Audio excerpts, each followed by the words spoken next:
Hey all, welcome back. Today we're checking out the unlikely story and recording of Teenage Kicks by the Undertones. On a gravestone in Great Finsborough, Suffolk, England, the words "Teenage Dreams So Hard to Beat" are written. The grave belongs to John Peel, who was a renowned radio DJ in Britain, and he specifically said he wanted this lyric from the song Teenage Kicks by the Undertones to be on his grave. Wow. Teenage Kicks was a song that John Peel adored and championed.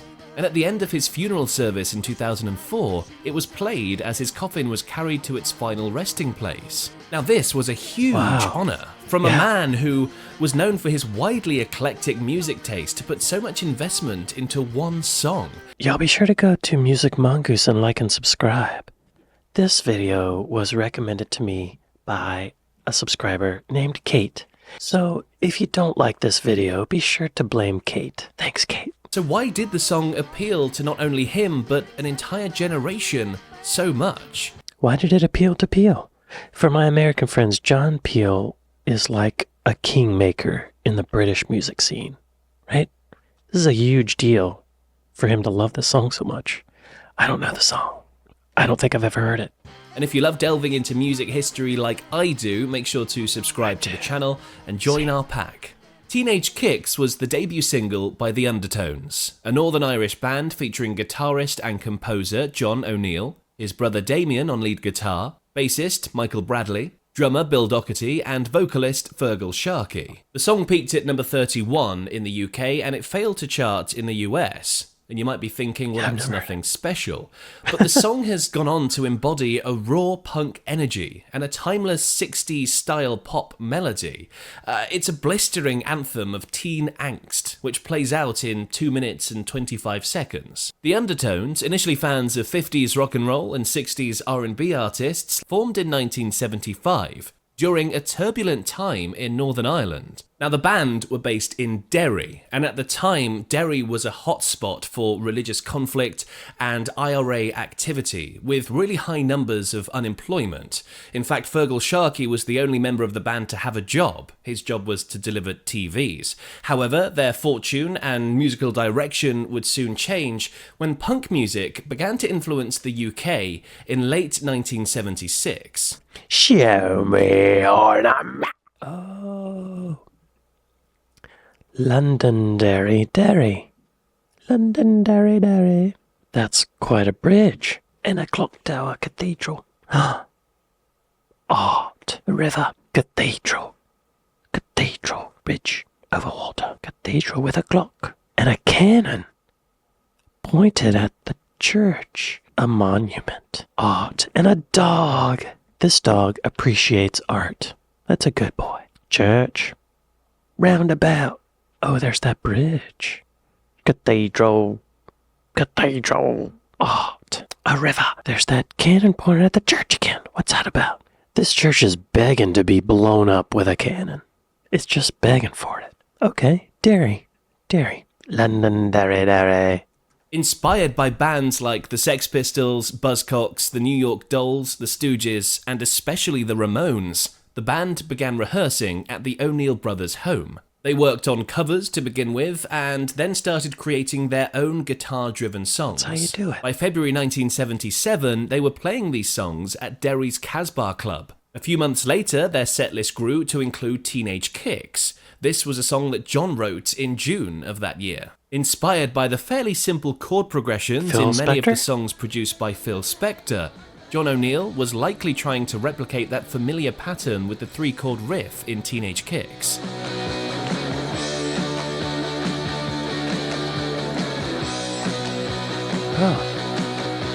Around the same time, the album Marquee Moon by Television, released in February 1977, also featuring a song, Prove It. I love that album. I love that album. It was produced and engineered by Glenn.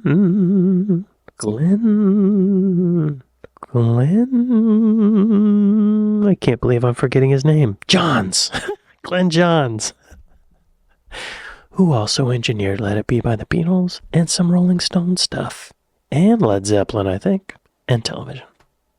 Similar 3-chord progression. In the case of Teenage Kicks, John O'Neill wrote the entire song, and I mean the lyrics, the music, everything, in about 5 minutes. That's how in March good ones happen. 1978, eager to secure a record deal, the Undertones recorded a demo of their songs at a studio in Derry's McGee University. Okay, this is a school. I was going to say, that's quite a fancy recording studio. Sending copies of the tape to various record companies. Now, Hang on. What university? McGee University. Let's check out the recording studio at McGee University. Show me on a map. There it is. What part of Derry is it? Oh, it's right by the river. Near the river? A recording studio near the river. Your recording equipment's gonna get all wet. Derry McGee University recording studio. I couldn't find it. I give up. sending copies of the tape to various record companies. Now, amazingly, listening to this early demo of Teenage Kicks, it sounds almost identical to the finished track.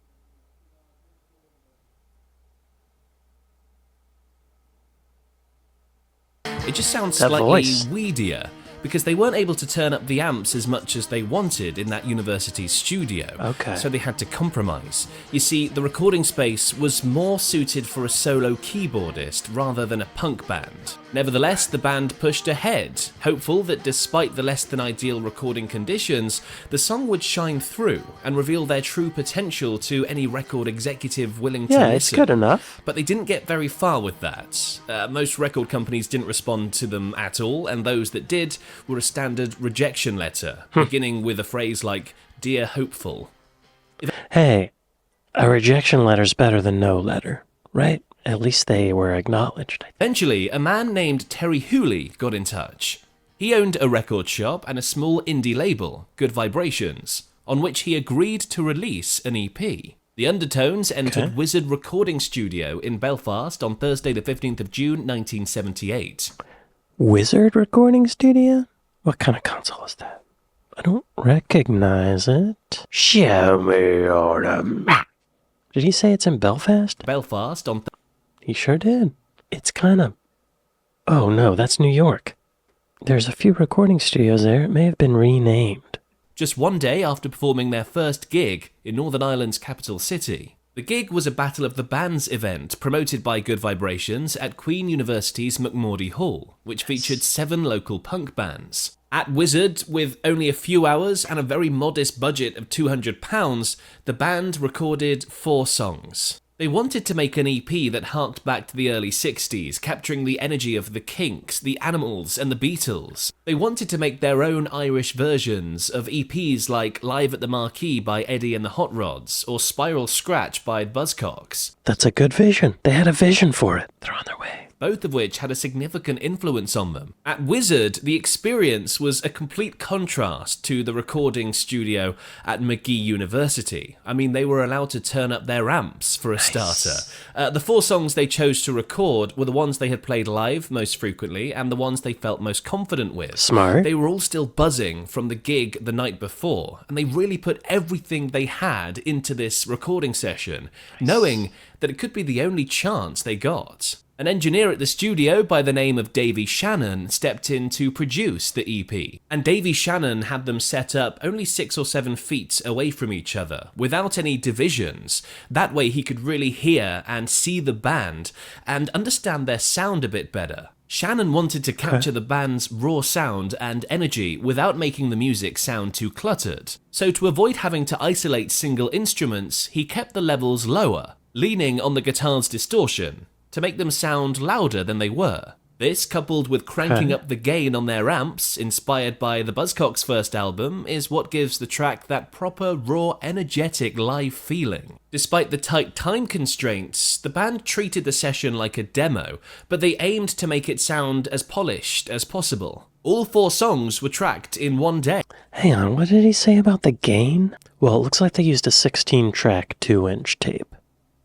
Which, those sound better than 24-track, actually. The levels lower, He kept the levels lower. What do you mean? to capture the band's raw sound. What do you mean he kept the levels lower? What is that? Like, what?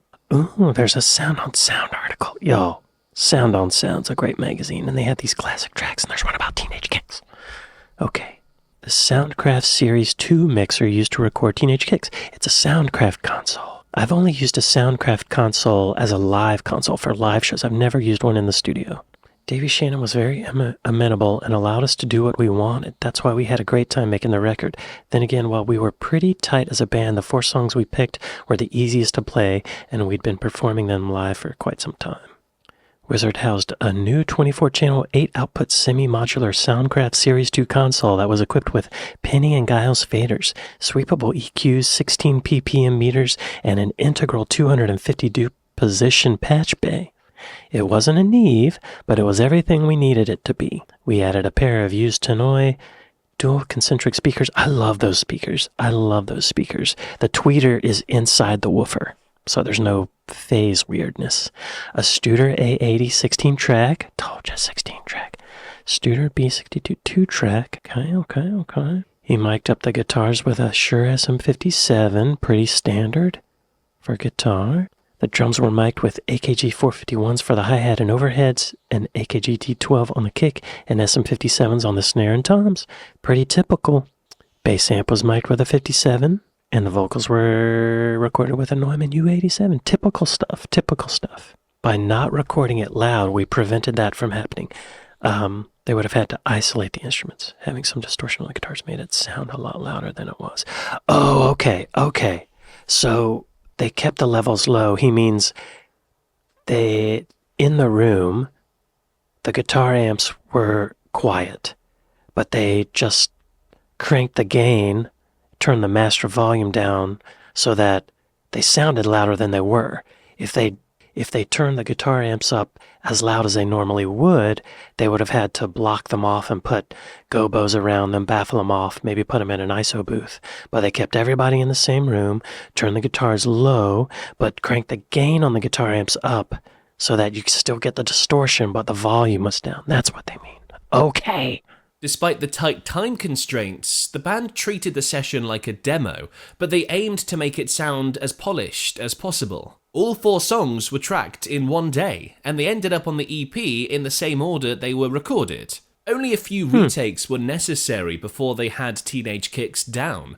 John and Damien played a pretty tight rhythm, but for Teenage Kicks, Damien had to overdub the lead guitar because his initial take just wasn't as strong.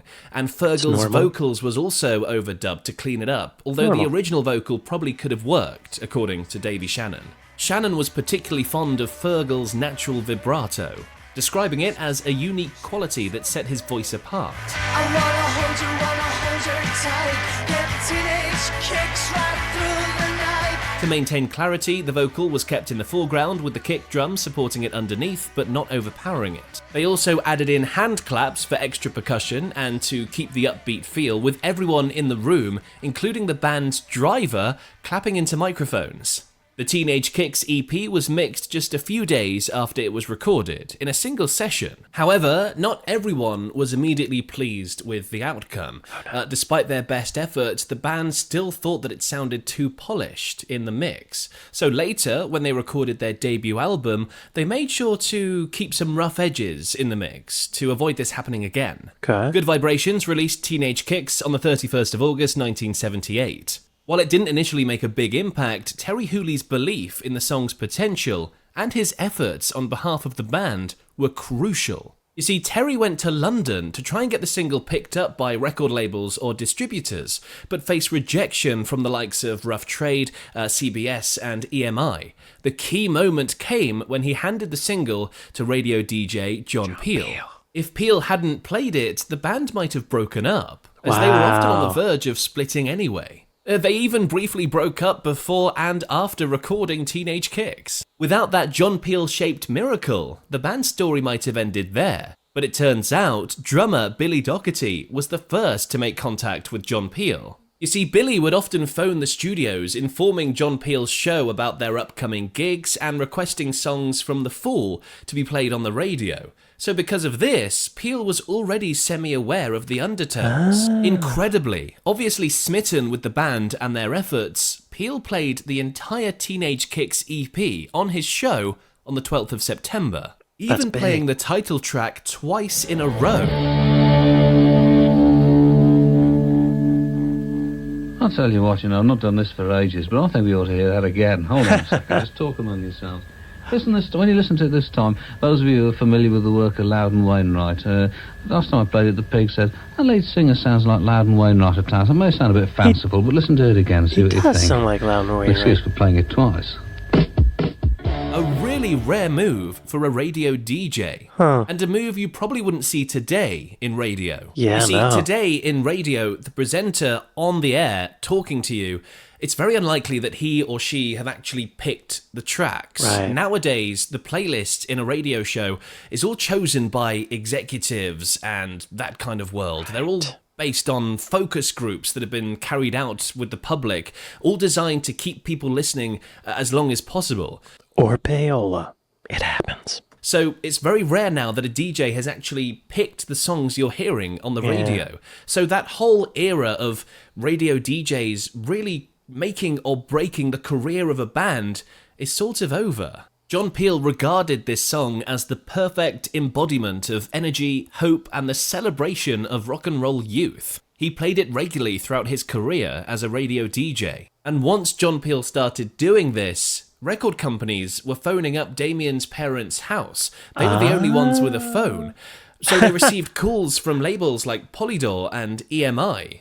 With no manager at the time, they didn't really know how to respond.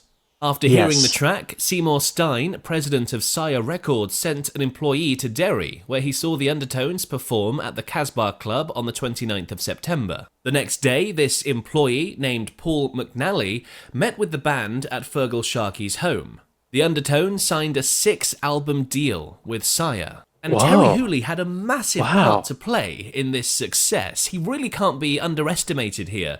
You see, Terry not only gave them their big break by allowing them to record their debut EP on his label, but they also let Sire have the master for a very small fee.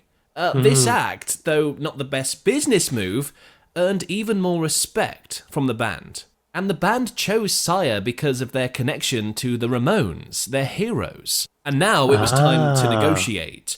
When they heard that Seymour was offering an £8,000 advance, they thought it was too low. Especially That is since too the low. London-based new wave band Rich Kids had received £36,000 not long before. That's too Feeling low, bold too. and feeling confident, the band demanded £36,000 or else the deal would be off.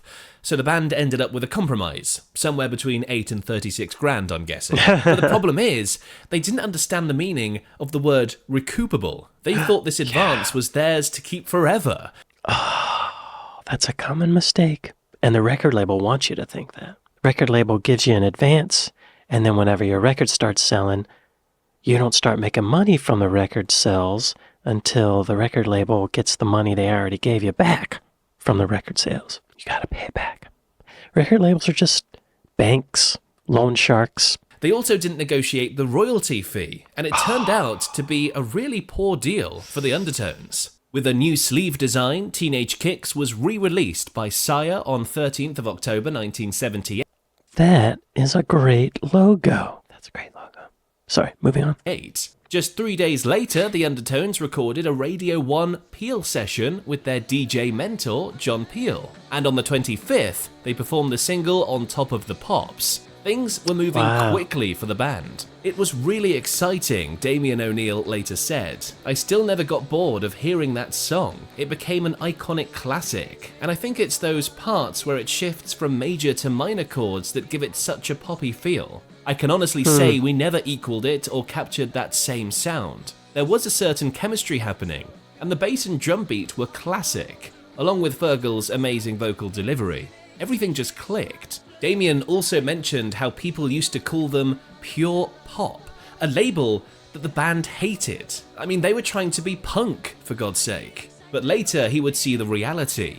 It really is pure pop, and that's a beautiful thing. Of course, only being known for that one song can be frustrating because we had other great tracks. But honestly, none of them sound as good as Teenage Kicks. I'm just proud to be a part of it, he said. For some, the Undertones' peak had already passed.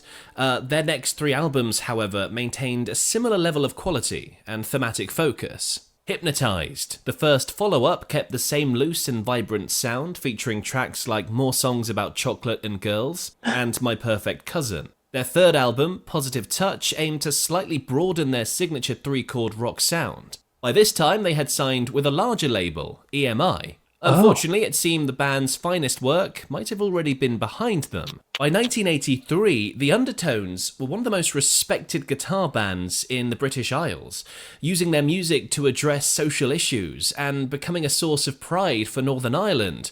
However, their once overwhelming creative energy had started to fade. Their album, The Sin of Pride, marked a shift towards soul and Motown influences, much like many late 1970s UK punk bands. While the album highlighted Sharkey's strong vocals, it failed to capture the magic of their earlier work. Facing pressure to maintain their pop success and seeing diminishing artistic results, the band decided to disband by the end of 1983. Their farewell concert took place in County Kildare. In 1999, the band regrouped, with singer Paul McLoone replacing Fergal Sharkey. The band is still active to this day. Really? Now, for the story of another debut single that smashed all expectations, go and watch my video about the incredible story of Sultans of Swing by Dire Straits. I Click think over I've there seen and that. watch it next. All right. Y'all be sure to go to Music Mongoose and like and subscribe. And if you made it this far in the video, maybe give me a like and subscribe. Yeah. In those days, you could actually ring the BBC and ask to talk to John Peel. If he happened to be in the office, you'd get through to him. So Billy would ring and say, "We're playing such and such tonight. Could you dedicate a fall record to some of our friends?" This happened on 3 or 4 occasions, which is why John Peel had already heard of the Undertones and was aware we were putting out a record on Good Vibrations. By the time we asked him to play Teenage Kicks, maybe it just took him by surprise how much he liked it. Wow.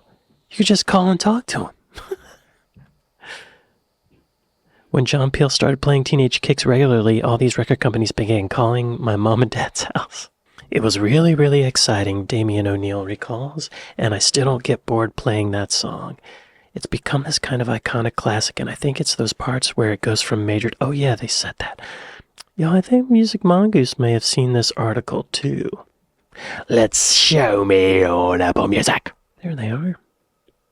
Teenage Kicks. This na na na na na na na na na na. That reminds me of a Sex Pistols song already, but I don't... Is it Anarchy in the UK? Just slower? Okay, interesting. He does have a high voice. It's a very, Herman's Hermits kind of voice. It's kind of high. And I can hear that, like, the main guitar is panned to the right a little bit, but then whenever there's stops in the guitar part, you can hear the leakage coming through the drums in the center, so it's kind of, the panning's kind of warbling. It's kind of moving a little bit. Yeah, that sounds great. Yeah, I think they achieved a punk sound. They thought it was too polished, but I hear punk all the way. I would like to hear something from that R&B-ish type album. Oh wow, yeah, that's totally different. This was good. I like the song. I like their sound. I don't think it's too polished at all. I think it's nice and raw. Well, y'all, I'd like to thank Kate for recommending this video. I'd like to thank my patrons. I'd like to thank my Buy Me a Coffee folks. Thank y'all for watching this with me, and I'll see you next time. Later.